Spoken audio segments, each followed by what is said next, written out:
Warning. There's some spoilers in here again, so I'm going to do my best to keep it redacted. If I let slip something, consider it a bonus. Otherwise, enjoy the sample from Taboo 3. Misfits and Mayhem. Right off the bat, I almost gave it away. Blank grinned wildly back at him, pointing at the dais as he shot to his feet. You and what army, Todd? Your magic is nullified as well. Frank grinned and held his arms to either side, rotating his hands with a flourish at the new barrier. You and I are separated from the crowd and the dais. The entire blank is under the protective sanctuary of the shop. They can watch as you and I carry on where our earlier duel left off. I'm gonna tear your freaking skin off and wear you like a goddamn Edgar suit. Bring it. Wasting no time, Blank roared and leaned forward, slamming his fist into the ground as a magic circle erupted around him. Fine! Shall we get to it? Frank's voice began to rise in a gentle song, his hands becoming obscured by a dark, severe mist. He slowly stalked towards Blank as the Blank Magus cast forth from transmuted earth his mage armor, the ground itself rising up to cover him before changing into his own suited plate of armor, black and severe, lined in glowing purple. His breath exploded forth in a fine plume of superheated mist, growling aloud, Earlier, I knew something was up. Obtenebration magia is not without its weaknesses as well, you know, and I've discovered it. You yourself shall behold the power of the Blank specialty, the added effect. You talk too much for a guy who's lusted after becoming the number one for as long as you have. Frank chuckled, slightly hunched over as he pounded one fist into the other.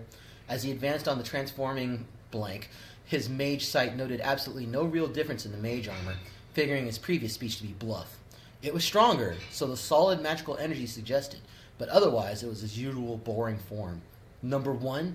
That has been denied to me now, Blank snarled, holding his arms wide to receive whatever Frank was going to throw at him. I would have been quite satisfied to simply be the man behind the throne. The Vizier. I would have led the Blank to a glorious new age, one that not even the war party could outshine. But no, now I'm going to have to change my plans.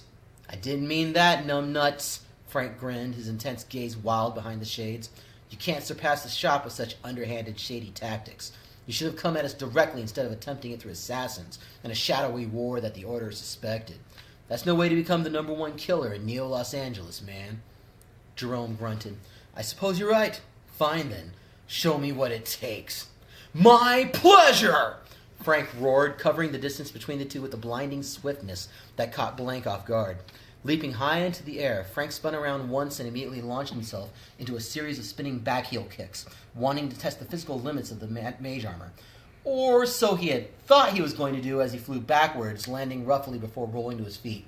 Gasping, more shook up than hurt, he glared at Blank, ignoring his laughter while replaying in his mind what had happened. For a glorious moment, the thrill of combat raced through Frank as he made the first attack, always his favorite tactic. Besides, he wanted to see what kind of surprise the so-called greatest defense master in the world had for him. And he got it as the mage armor rippled for a moment after his first backheel kick landed, the water-based nature of the mage armor finally revealing itself as the physical force of the kick rippled through the armor and around it, only to explode back towards him, the armor stretching to form a boot, not unlike his own to strike at him, sending him flying backwards. Getting to his feet and bouncing on his heels slightly, Frank brought his fists up before him, the black mist spilling out of them.